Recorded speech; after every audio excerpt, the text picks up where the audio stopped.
Okay, well, good morning, everybody. Good morning, whoever's watching or listening. Not too many people now, but hopefully someday many people. And knowingly, someday many people will be watching me as I launch a Connecticut audit thing here. But it takes money, time, effort, a lot of different steps. See how my windshield isn't quite clear all the way. I have to turn the fan up again a little bit. So here it is. Life as it happens. Connecticut Common Sense. Celine and I will be hopefully recording today. I don't need that on right now. Hopefully, we will be recording a next edition of our podcast, which is, by the way, a terrific podcast. It's high quality. Not in terms of our graphics or our theme music or anything like that yet, or our backgrounds or anything like that, but our content is really going to be all about what's real here in Connecticut.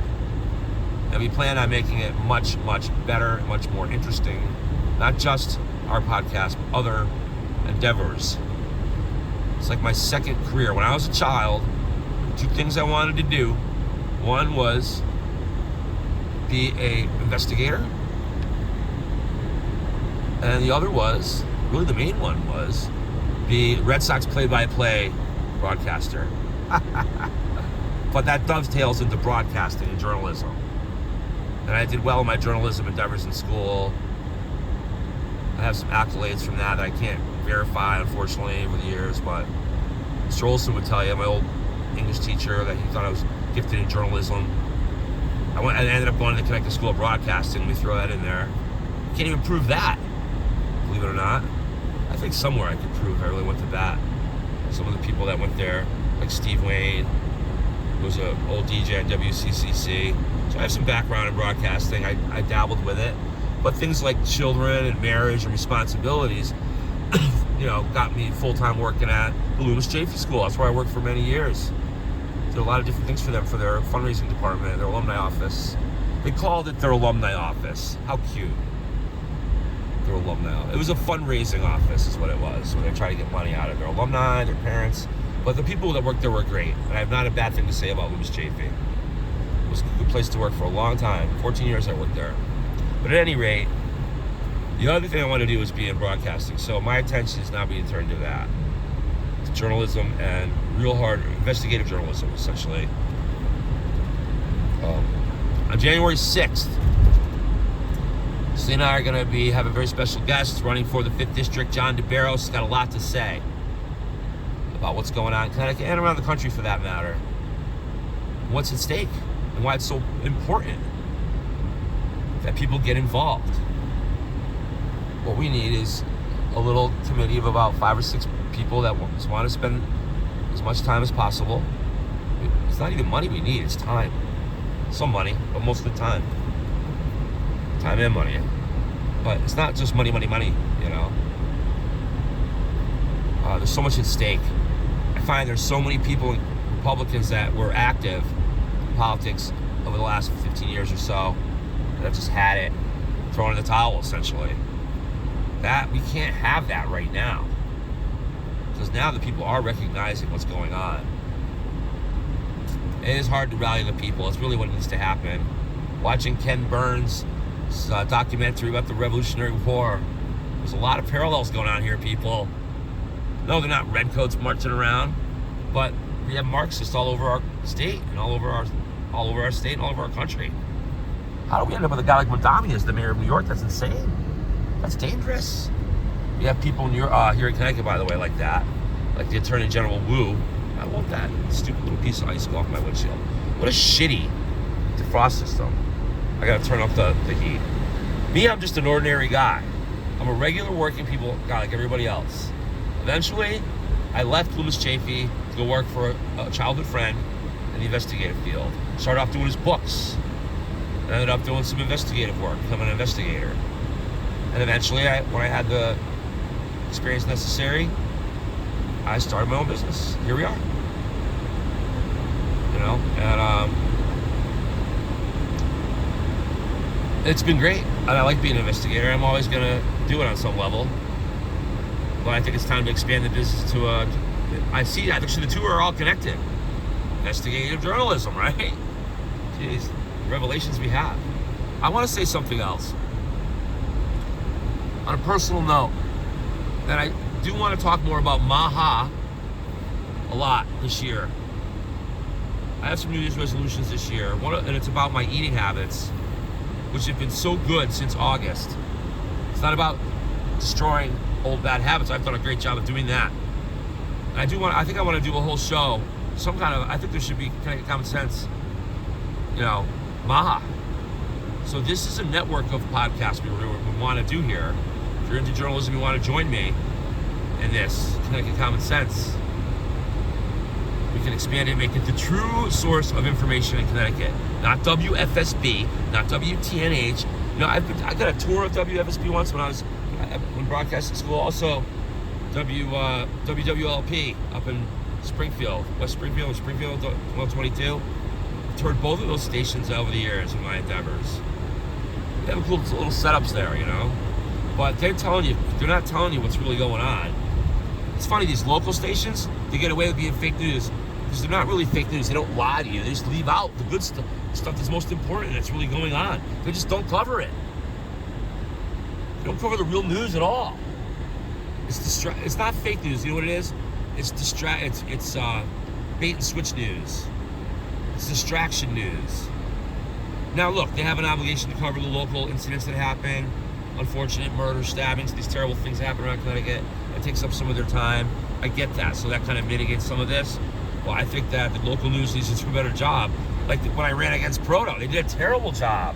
The Republican Party is in shambles, and their chair is being held responsible for it. Here's a guy stepping forward, me running against him.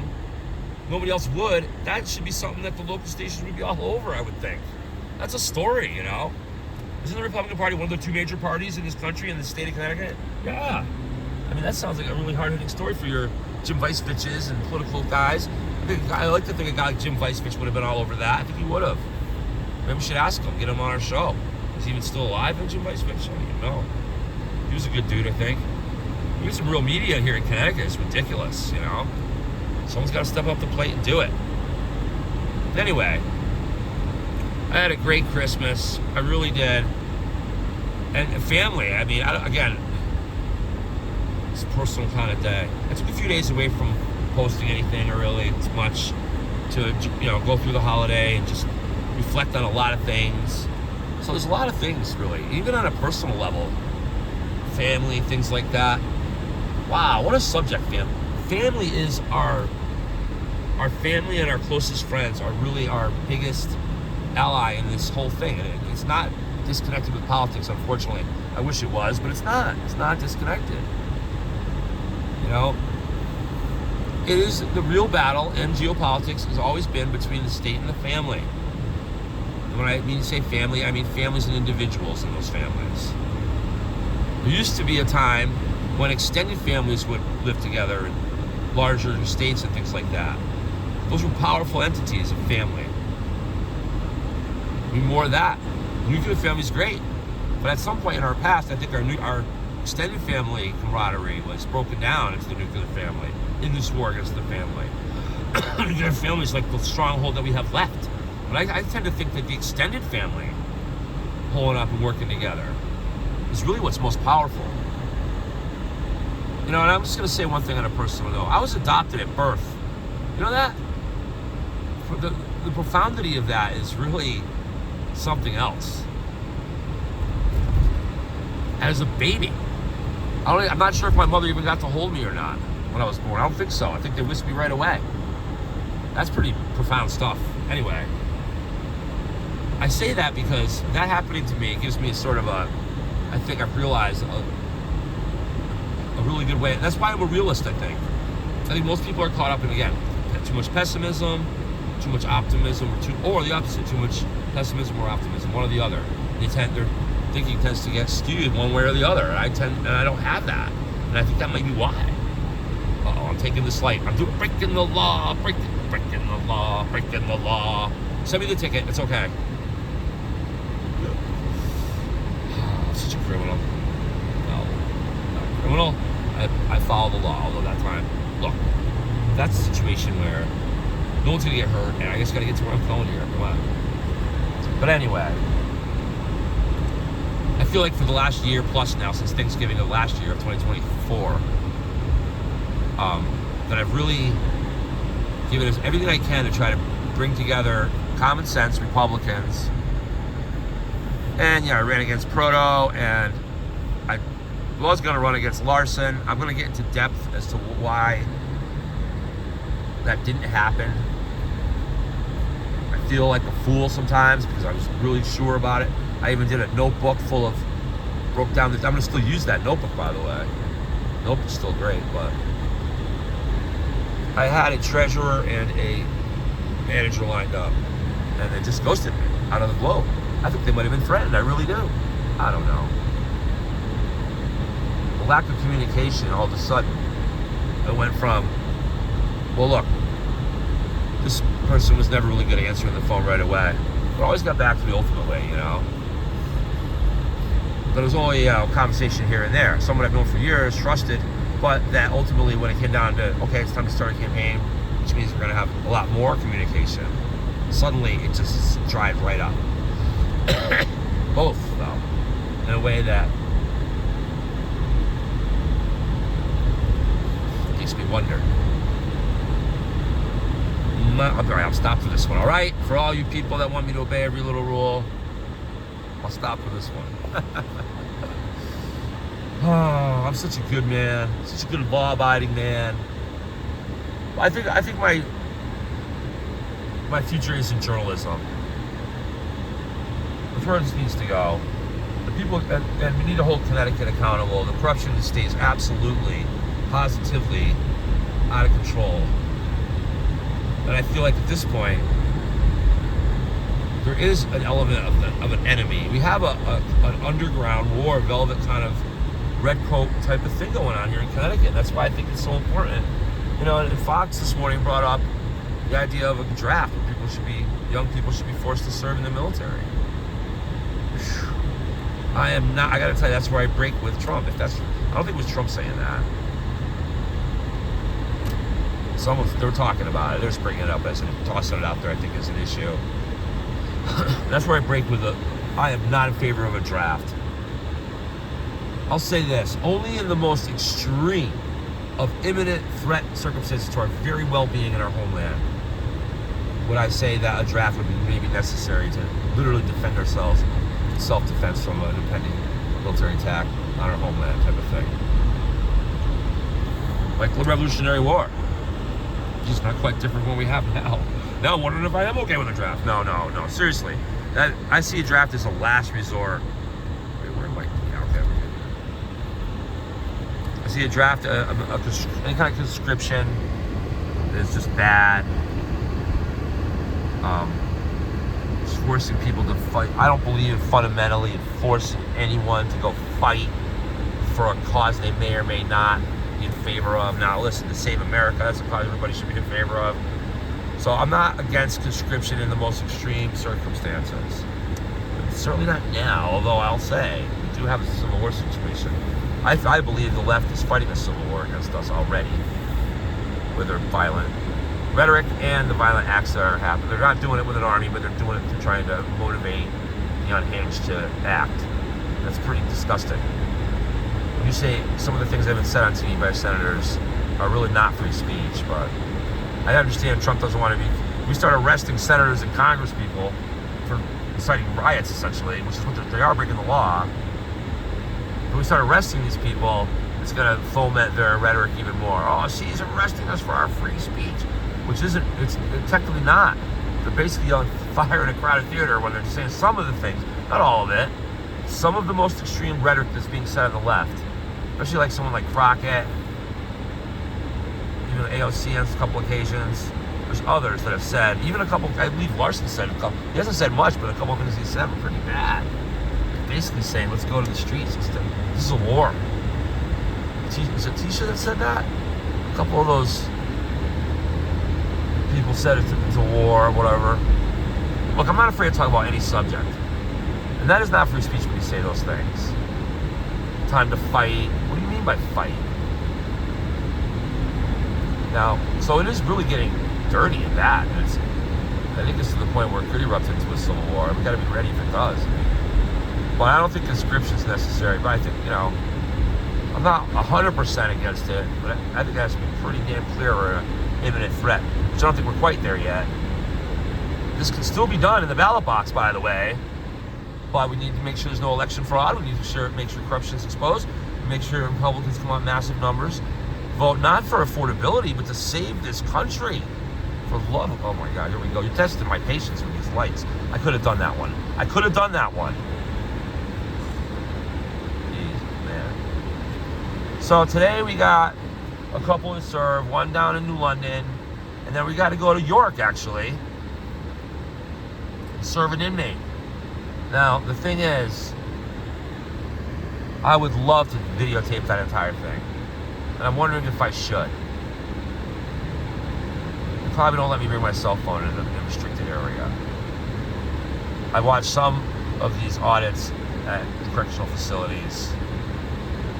But now I'm going there in capacity of as the capacity of an investigator. Not a journalist yet. And I don't have the equipment yet the right equipment I need to do it correctly, I think, to make sure, and nor the right legal advice yet. I do have somebody lined up for that, but they're not on the phone with me right now, and it's early in the morning, and I just don't, I feel like I probably could go in there and videotape the lobby, but once I got buzzed into the back room to meet the inmate, then at that point, I couldn't videotape it. So maybe I'll try it.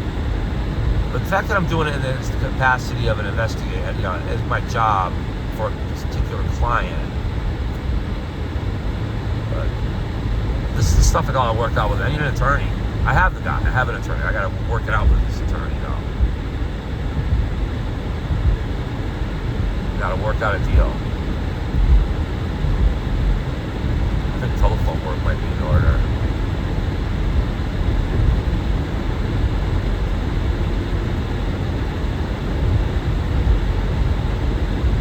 I'm deep in thought. My silence is my thinking. So there are certain things that have to come together, which I have to work on, which I have been kind of passively working on.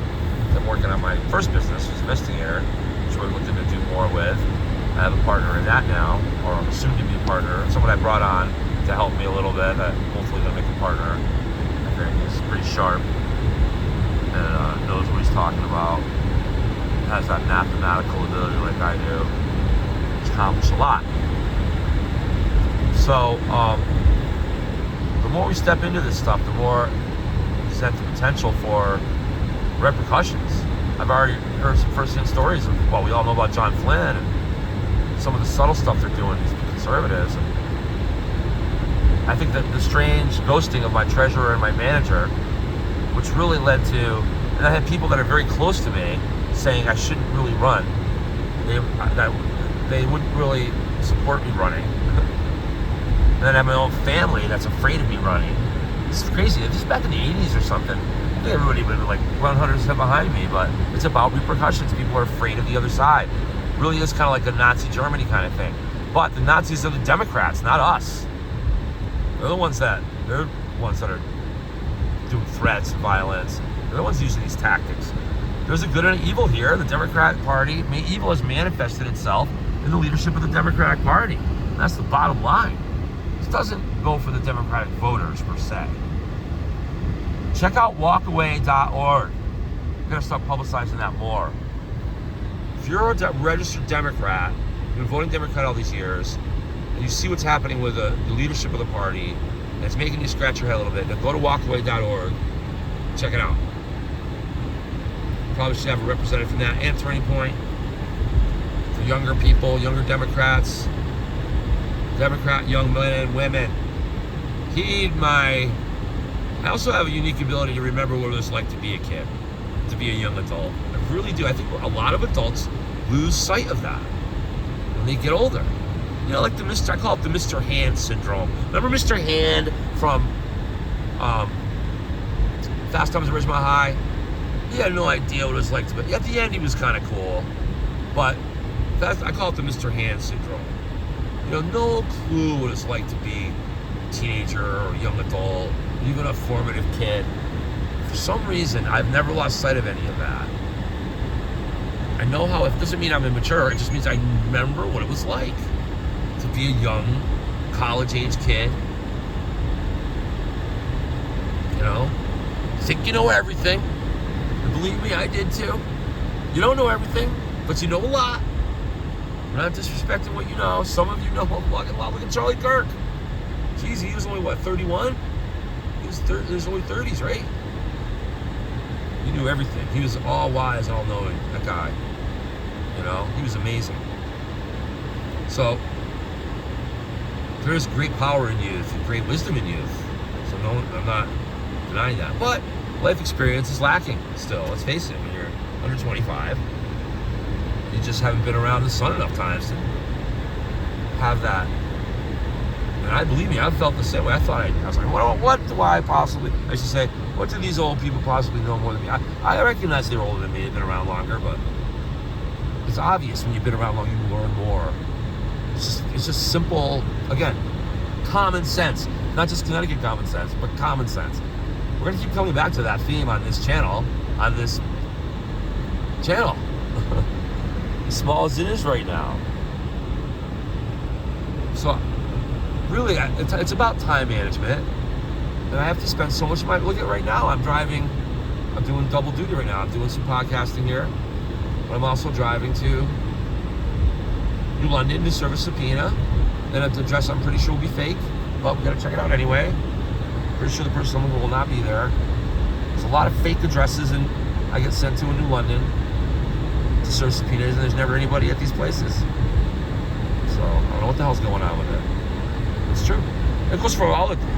There's a lot of fake addresses everywhere people give out, but it's not that common. It seems like a lot of it down here, though.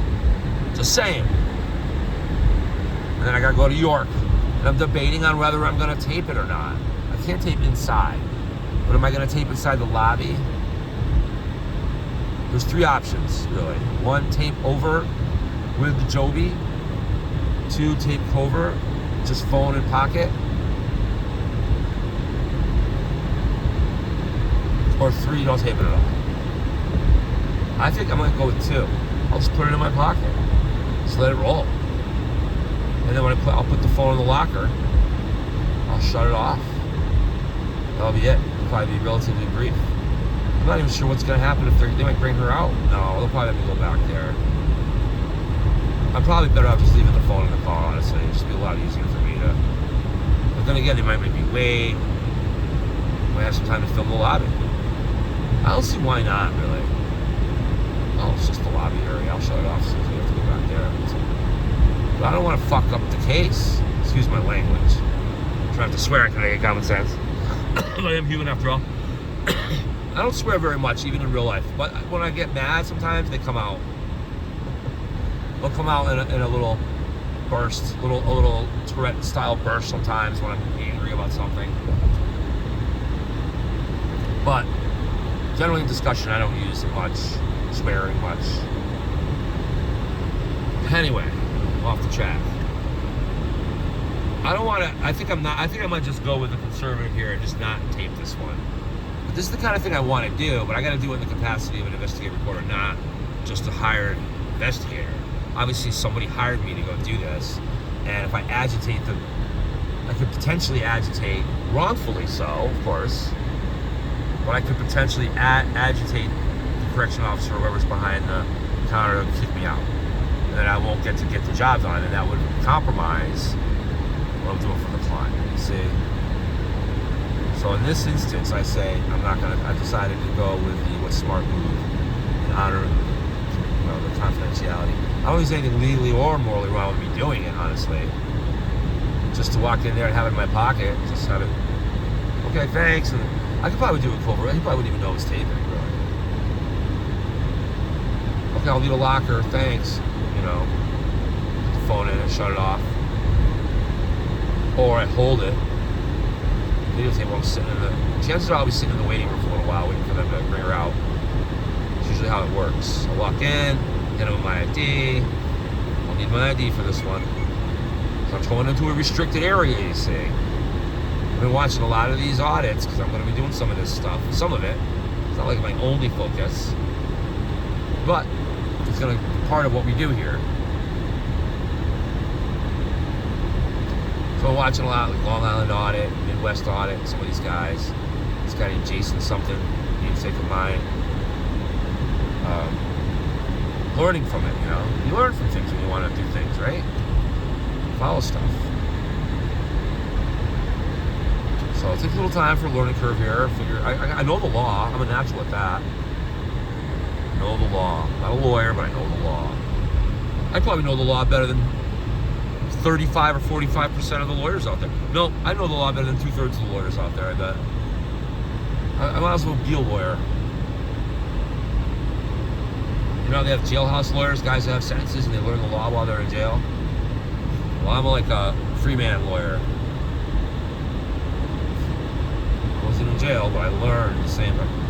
I just had common law, really, what it comes down to. I've gotten scarily away from common law in Connecticut. The judicial system in Connecticut is a mess, corruption-wise.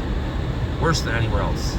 So I don't even know if that has to fall after we get other things taken care of, I guess. But we need a revolution in Connecticut, essentially, a political one, in order to avoid a real one down the road. That's really how bad it is.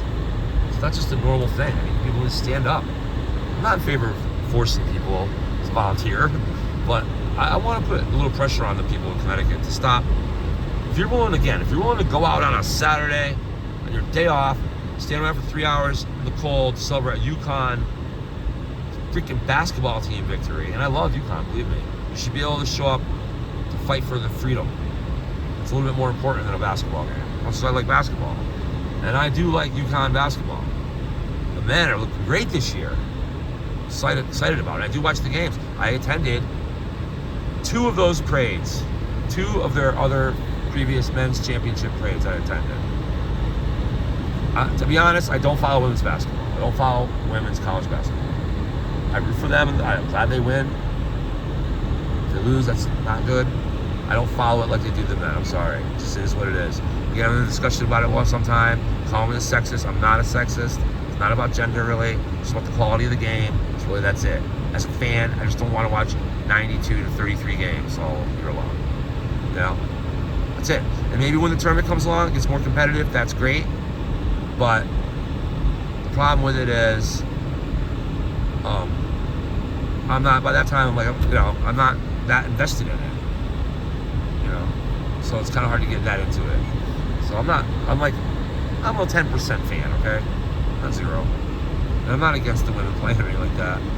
They probably lose money. Well, maybe not in Connecticut. Connecticut's probably the only place in the country where they don't lose money.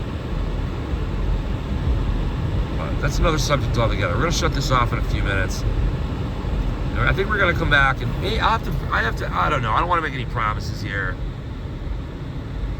I have to debate to myself whether I want to. Certainly, at some point, once we have things up and running a little bit better, a little more understanding, much as I feel like I know the law, I don't know everything. Part of being smart, I'm thinking, you know, I've been called a know-it-all many times. That's what my old stepfather, dickhead, used to call me. The deceased now. Used to call me know-it-all. I knew I didn't know it all. I know a lot, okay? I don't know it all. Part of knowing the most is knowing when you don't know. And I don't know everything in the law, so at this point in this early stage, walk into this place, and you know what? I'm not even going to risk it. I'm not going to videotape it. Because if they sense that, I mean, I could just put it in my pocket. They would never know it was running. And I would just end up in the locker. That wouldn't be too exciting, really. Them not knowing, it doesn't give me any kind of video that people are going to really want to watch. What they want to watch is the confrontation. Not that I'm looking for the confrontation, but to people, let's be fair, that's what the people are going to want to watch.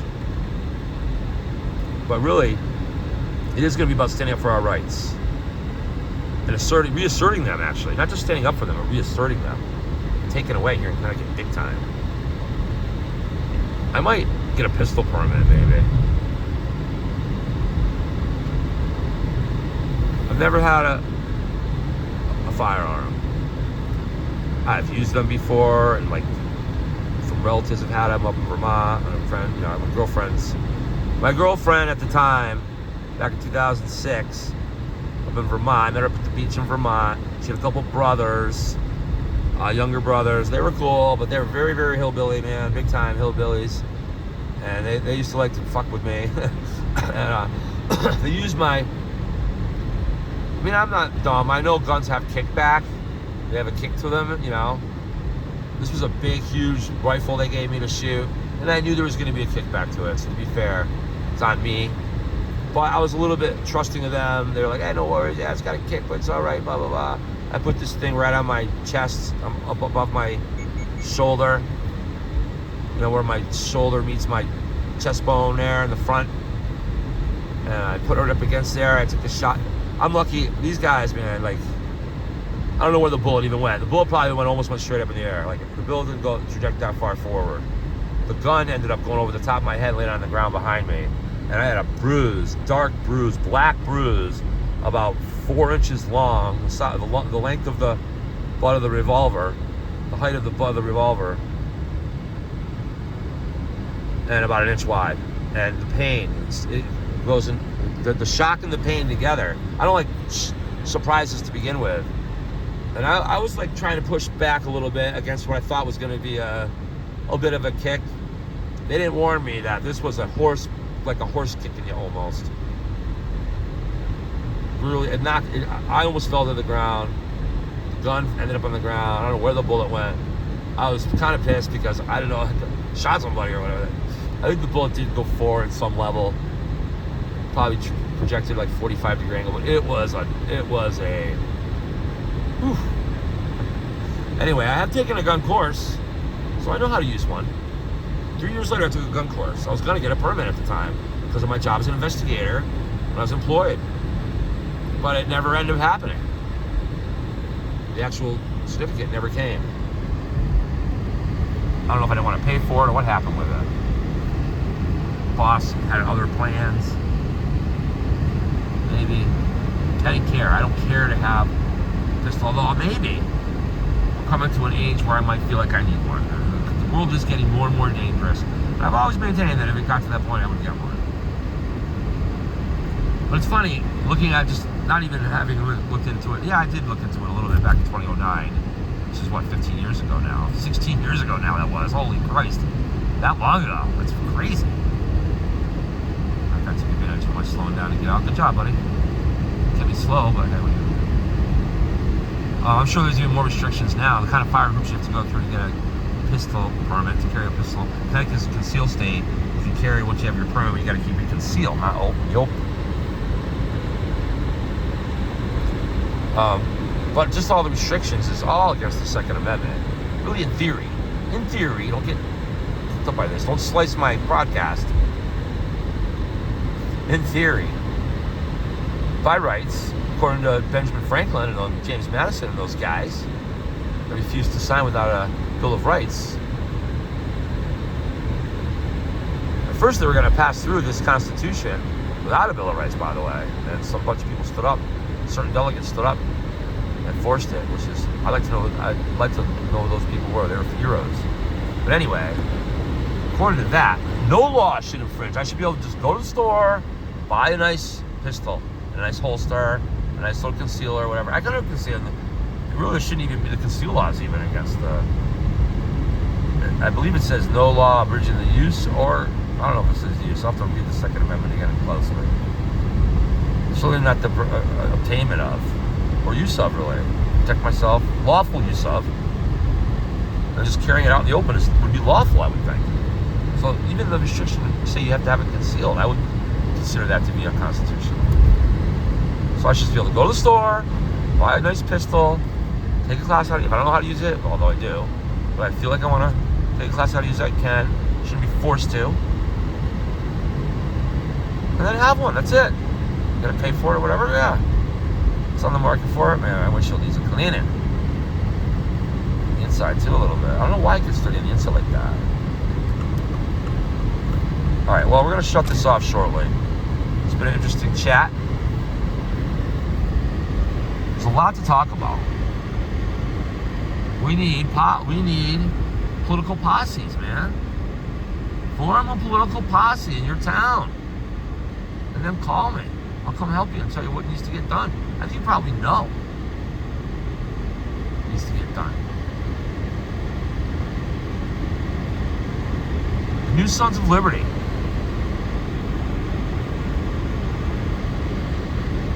We need political posses in each town, every town, even the Republican towns, because we have moles in our Republican Party towns, most of them. If you got any towns that you know of that are clean of moles in the Republican Party, let me know. Maybe Heartland, the old tree farm town, where my tree farm is that I'll never get.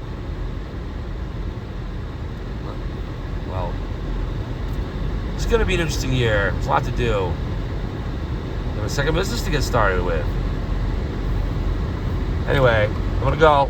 I'm not gonna tape at York, because even if I do tape, I'm not gonna tape overtly, because that would trigger a response. I'm sure of it. It may or may not trigger. It could trigger a friendly response. I don't know. They probably are taking classes by now, these auditors and shit, how to handle them. It's becoming a thing. Handle it by respecting the Constitution. I can tell some of them some of them lately have been watching that they've been trained what to say. But there's no way around it. You gotta respect our constitutional rights. We're gonna do that here in Connecticut for sure. Need help though. I got a guy who I know, I grew up with, childhood friends I grew up with in Vernon. Those of you I knew closely and those of you that I knew scantly. Man, we gotta have like a high school reunion or something. For sure. But one of my closest friends, down and out, man, needs my help. And maybe he can help me with this. Maybe a little trip is in order. Huh. All right, well, anyway, we're going to go for now. I have to be very careful about revealing specific locations of where I'm going. You know, York, I could say, it's a public prison. There's a lot of inmates there. It's a female prison down there. The only one in Connecticut, by the way. I've been there many times as an investigator. I used to work as a special public defender investigator. Worked on a lot of criminal cases here in Connecticut. That stopped in 2021. For another story, for another time.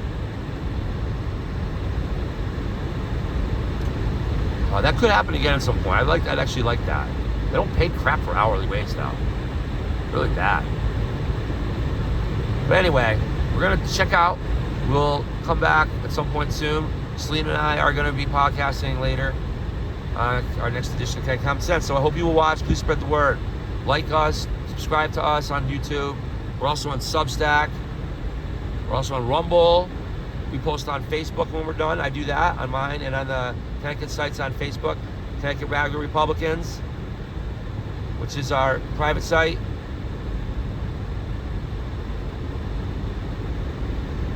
And the other one, MAGA Republicans, which is the public one, I believe. So we want to make a big deal out of this thing. Start getting the word out in a way that's right out there that people can't shut us down. They're going to try to shut us down if they notice us. Right now, we're leaving us alone because we really don't have a lot of viewers yet. And those of you who are watching us, thank you. Thank you for being among our first fans.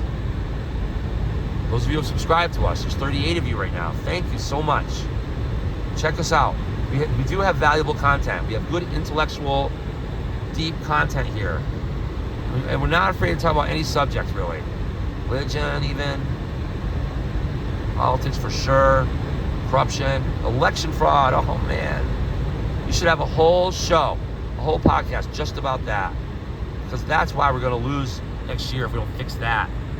We gotta make it too big to rig, and we got to clean up some of that.